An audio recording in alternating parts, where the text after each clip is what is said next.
as you've seen from earlier footage, we're in Denis Wright's at the restoration of a 1954 150cc BSA motorbike. Denis, maybe you'd introduce me to your colleagues who were instrumental in getting the motorbike to this stage. Well, Liam was the man that come up with the main idea, looking for a bike, and I had that bit of junk lying against the wall, which has its own story. That came from Benny, collected it out of a ditch some 10 years ago, which seemingly he'll explain how long it lay there, and they decided that it'd be done up, and it was just put to me, if I did the tricking on it, they'd get me the bits, and that's how it was done. Everything was got. I had nothing. I sat back here. All I had to do was ask for stuff. I never was in a position like that in my life before. But of course, it was put to video, and you spent quite a. We can go through that a little bit later, but it's been all recorded, and so the whole process will be online eventually. Pádraig and I talked about doing a shot. How many years ago would it be? It must be 4 or 5 years ago. It's another. There's remains of the bike that we intended to do, and of course, it never happened. And when this came up, I said, look, this is the job for you, and got him down here, and he pulled the sleeves up and done everything as we wanted it, and as he wanted, which was more than us, and set up the cameras and kept an eye on them. I used to shout when I think I had cameras nearly full, and he'd come down and service them again, away with them, and this is the results of what he came out with. Now, Benny, of course, saying that there's a piece of sort of metal lying in a hedge almost, it must be a very brave thing or a great vision to see, a bicycle that normally might go to a scrap merchant, that you would have taken it upon yourself to take it out of that condition and then to start the process of restoration. Yeah, well, I just had it. It was lying in a field up in Cullen in County Louth, and I seen it one day as I was spreading lime round, so I brought it home in the spreader actually. And it lay at our house then for, I don't know, many years, 4 or 5 years. We always had the good intention of restoring it, but never got round to it. So Denis seen it one day and he said, if I had that, I could put her going. So I said, well, here you are, take it with you. And had you passion for motorbikes in particular, or just restoration? No, well, Denis and myself raced sidecars way back in the 60s, 64, 60, 62, 64, 65, around that time. We were racing out BSAs that time, sidecar outfits. So you're familiar with, when you saw the potential of the bike being brought back to its original condition. Denis said he was anxious to have a go at it, so I said we'll go ahead and try it and see what'll happen, and that's the result of it now. She's going perfect. Well, it lay there for maybe 2 years before. Well, if Liam's idea hadn't come up, it probably be still lying there. Whereas there's several other projects lying the same. So Liam, you're the man that are held responsible, or maybe the man with the initiative to get motivating all these people into getting something back to which we've seen earlier, to pristine condition again. Well, I don't know about being responsible for all of that, but no, a very good friend of mine, Pat Mundy, was retiring from the vocational school in Butlersbridge, and people had decided that he would like a motorbike, and at one stage it was suggested that a Honda 50 would be acquired, but then word came back from various sources that no, his father used to have one of these BSA Bantams, and that was his lifelong dream, to get one of those. So we started looking, put out the feelers, and we found there weren't very many really now. So then the suggestion was made that Denis said if we'd get the parts, he'd rebuild one. So as it went on, we found another one as well. So we bought that one in the meantime, and carried on then with this one here as well. So here's the fruits of it today. It had a long gestation period, I suppose, but it eventually came through. There's jobs here going on a lot longer. Of course, I was contacted, I think it was last February, to supply lighting to make sure that the video was recorded under good lighting conditions. And Pádraig, you set up a couple of cameras. Maybe you'd run through your experience of working in this environment with multi-camera and the work that was associated with getting the video assembled. Yeah, well, we set up 3 cameras because we knew Denis would be flying around the bike at all angles, and we knew his back would be at one camera at some time, so we needed to be able to switch around from one to the other on the finished product. So the kit itself is, there are actually 3 mini Mobius action cameras, and really there was no work for me to do here. We just had to put the cameras, mount your own lights, and when Denis felt he was going to do some work, he'd hit the switch, all 3 cameras and 2 lights would come on, and when he's finished he'd knock them off, and maybe once every 2 or 3 weeks I'd come down and empty the cameras and bring them back and put them together. We got the feel that how much these cameras would hold, and I used to have an idea, and I'd give him a ring and I'd say, look, I'd have 3 or 4 hours done, and he'd come down, and then there could be a fortnight nothing had happened and that type of thing. So from a 1954 maybe low technology motorbike, we can go through the details of that, to the very latest technology with 3 camera and then for inclusion on the web. Which did you embrace the easiest, the new technology or the old technology? Well, the technology of the cameras, I have known nothing about them yet. That everyone has their own, but some of the technology that went into the bike, I enjoyed that. But the cameras was just a bit of fun to have them around. Maybe you'd run through some of the history of the BSA with that particular model, the 150cc, and the development of that, seeing it was post-war. They developed them. The original bike came from a design of the DKW, which would have been a German bike before the war, and I suppose it was handed over to BSA after the war to manufacture a similar bike. It was the Honda 50 of the 50s, and they sold in thousands.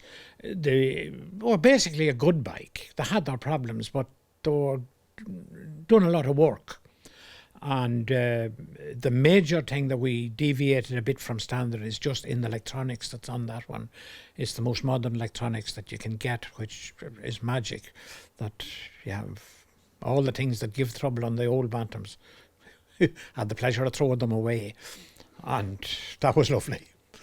Now, bikes, people mightn't realise that there are actually quite complex pieces of equipment, even more complex than cars, because while they're 2 wheels and suspension, balance and all those type of things are very important. And maybe, Denis, you that have raced, and maybe you know your experience of working or racing bikes of this type. Well, we didn't race bikes like these, they were far bigger. They were 650s, 500cc engines we were using. Nowadays they're using 1800cc in some of the sidecar outfits, you know. But we were only using ordinary 500 BSAs. They were still BSAs, still made by the same firm, but they were all a lot more modern and a lot stronger than that one there, you know. So this was more nearly a domestic bike in a sense rather than a racing bike? Oh yeah, this was a go-to-work job, these 125s and that 175s. It's the first motorbike I ever had on the road was a 175, a slightly bigger version of that there in the early 60s. It was my first 2-stroke bike that I ever had, you know. And it was just unfortunate that it got blew up. There was a bomb put on it one time and left down across the border, and the whole bike was blew up into pieces, so it was. You know, in any restoration, while some parts can be integral to the thing, others over time can rust. How did you source material to bring it back to the condition? Liam, we went up to Donegal one day and we got boxes of far more than we expected to get, and that was a blessing. We got tremendous value out of that. And then we got a donor.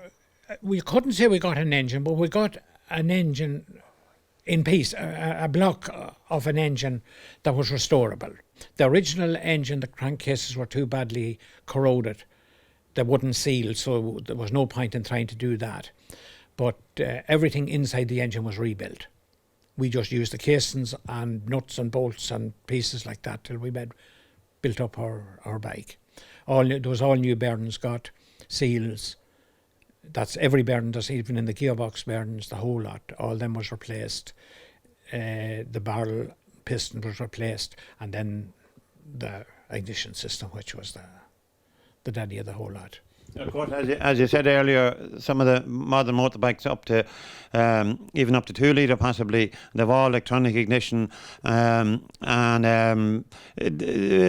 you'd outline, is it a carburettor, or what style of carburettor, or what type of fuel intake was involved?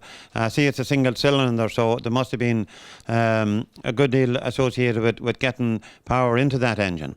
Not a serious problem. The carburetor is bog standard.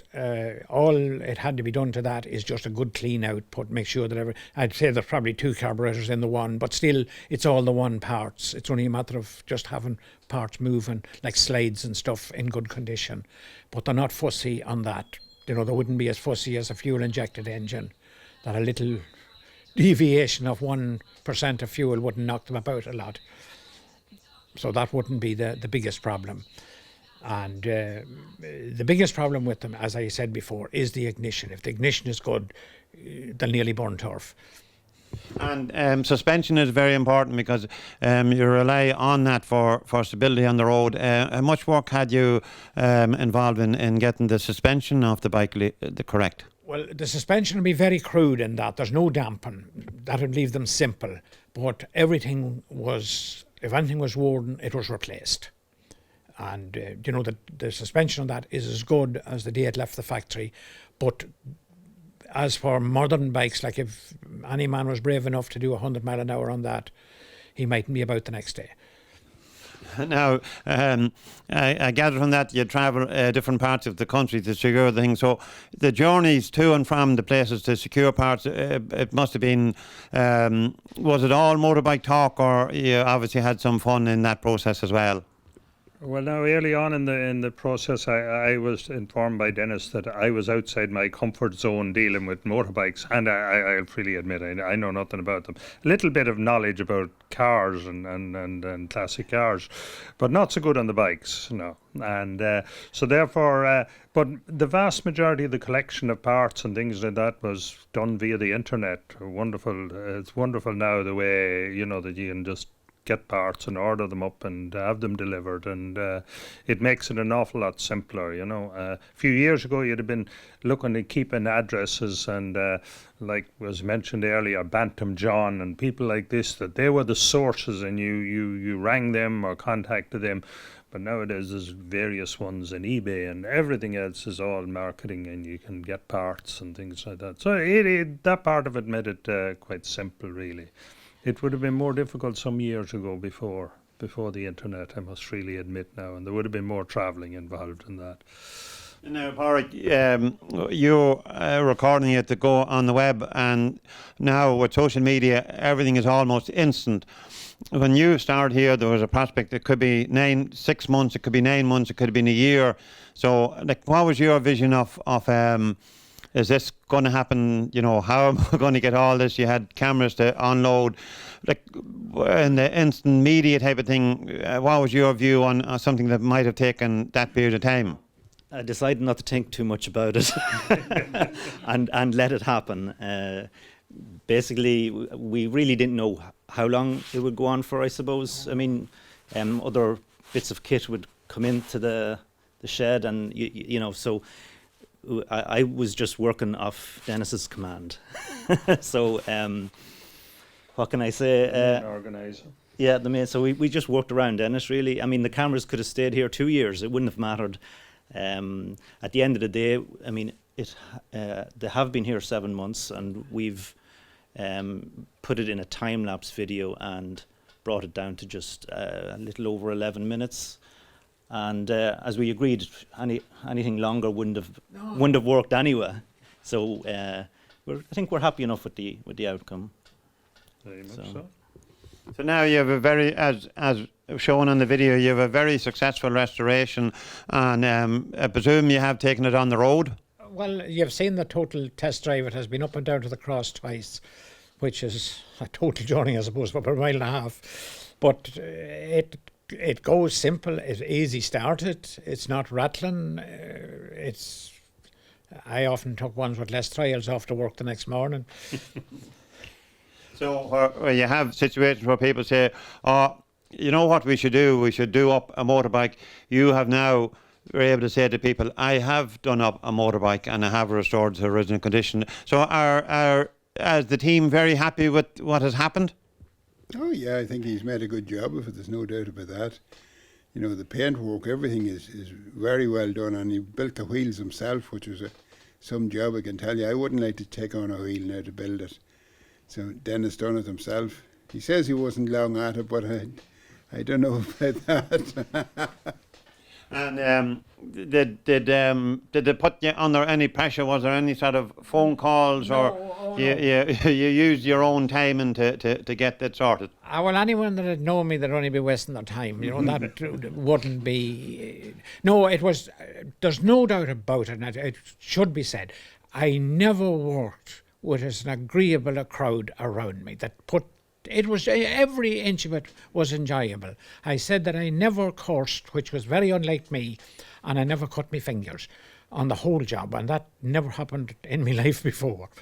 So could this have sparked off a new restoration relationship? I see a lot more rusted metal in the garage now. Is there a team together now to develop maybe this to work on other projects? Well, I was told there to get that one out of here quickly, that there was another patient waiting for the bed, and it's a bit like the HSE, you know. There's another one coming in, and so it's going on. Yes. He's looking for trolleys.